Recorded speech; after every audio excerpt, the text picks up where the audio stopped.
World War I, also known as the Great War. Let's walk through how it started, how it unfolded, and how it finally came to an end. June 28, 1914. In Sarajevo, the heir to the Austro-Hungarian throne, Archduke Franz Ferdinand was assassinated by Gavrilo Princip, a young Bosnian Serb nationalist. This single event lit the spark that set Europe ablaze. Within weeks, alliances across Europe pulled the continent into war. The Triple Alliance was a military pact formed in 1882 between Italy, Germany, and Austria-Hungary. The Triple Entente is diplomatic understanding between Britain, France, and Russia. July 28, 1914. Austria-Hungary declared war on Serbia. Russia mobilized to defend Serbia. Germany declared war on Russia on August 1st.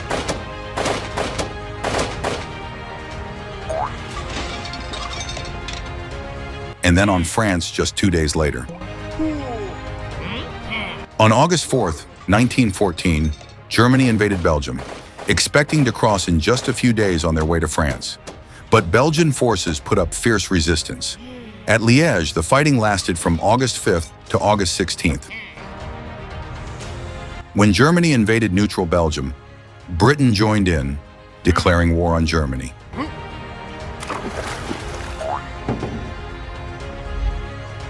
By August 1914, Europe was at war.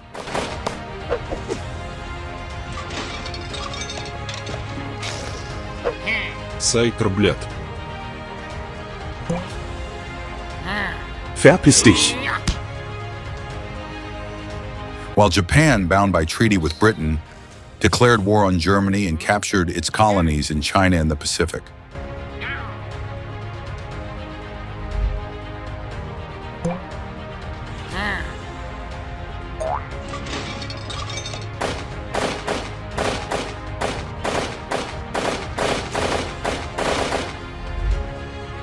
September 1914, Germany's advance was stopped at the First Battle of the Marne. After invading through Belgium, German forces were only 30 miles from Paris. But French and British troops counterattacked along the Marne River. The Germans were forced to retreat, abandoning their hopes of a quick victory. Both sides dug trenches, stretching from the North Sea to Switzerland. The Western Front was locked in a brutal stalemate.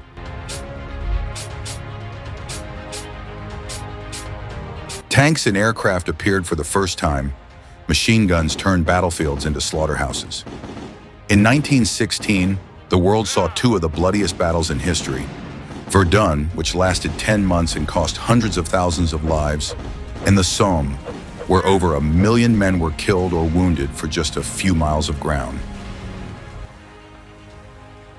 World War I spread to Africa, where the European colonial powers clashed. Britain, France, Belgium, and South Africa launched campaigns against German colonies. By 1916, most were captured, like German Southwest Africa and Togoland. Australia, still part of the British Empire, sent thousands of soldiers overseas.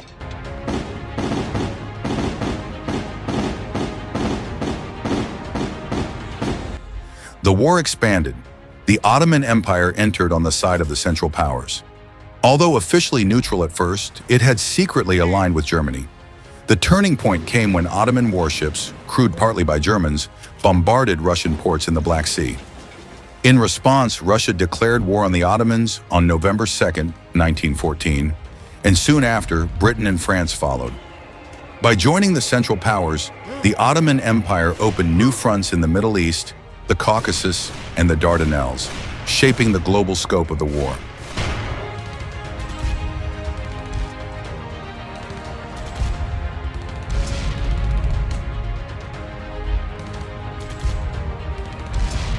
This period also saw the rise of new and terrifying weapons.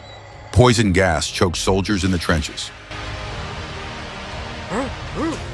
In April 1915, the Treaty of London promised Italy large territorial rewards if it joined their side.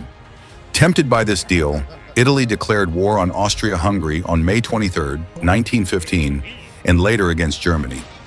Italy had switched sides, transforming the balance of power and opening up a new front against the Central Powers.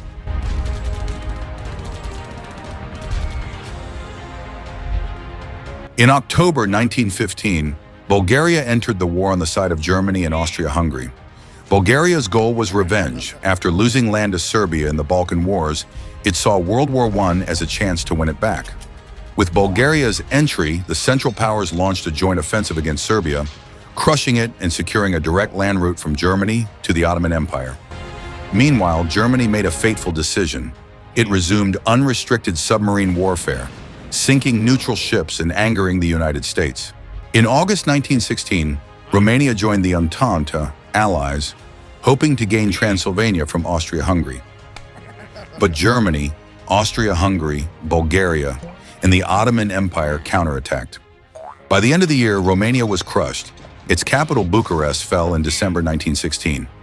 The United States supplied the Allies with food, weapons, and ammunition, boosting their war effort. In May 1915, a German U-boat torpedoed the British liner Lusitania, killing nearly 1,200 people, including Americans. But there was more. Germany sent the infamous Zimmermann telegram to Mexico, urging it to join the war against the U.S. in exchange for the return of Texas, New Mexico, and Arizona. When the British intercepted and revealed the telegram, American outrage exploded. On April 6, 1917, the United States declared war on Germany. For the Allies, this was a turning point. In July 1917, Greece entered the war on the side of the Allies. After years of political division between a pro-German king and a pro-Allied prime minister, the king abdicated and Greece joined the Entente, strengthening the Allied front in the Balkans. 1917, the tide began to turn. In Russia, revolution erupted, forcing Tsar Nicholas II to abdicate. The new Bolshevik government soon sought peace with Germany. 1918, with Russia gone after signing the Treaty of Brest-Litovsk, Germany launched a final offensive in the spring. At first, they advanced, but Allied forces, now bolstered by American soldiers, counterattacked. The 100 Days Offensive pushed Germany back across the Western Front. November 9, 1918, Kaiser Wilhelm II abdicated and Germany became a republic. November 11, 1918, at 11 a.m., the armistice was signed. After 4 years of carnage, the guns finally fell silent. 1919, the war officially ended with the Treaty of Versailles. The treaty redrew Europe's borders, dissolved empires, and imposed heavy reparations on Germany. But instead of lasting peace, it planted the seeds of resentment that would lead to World War II.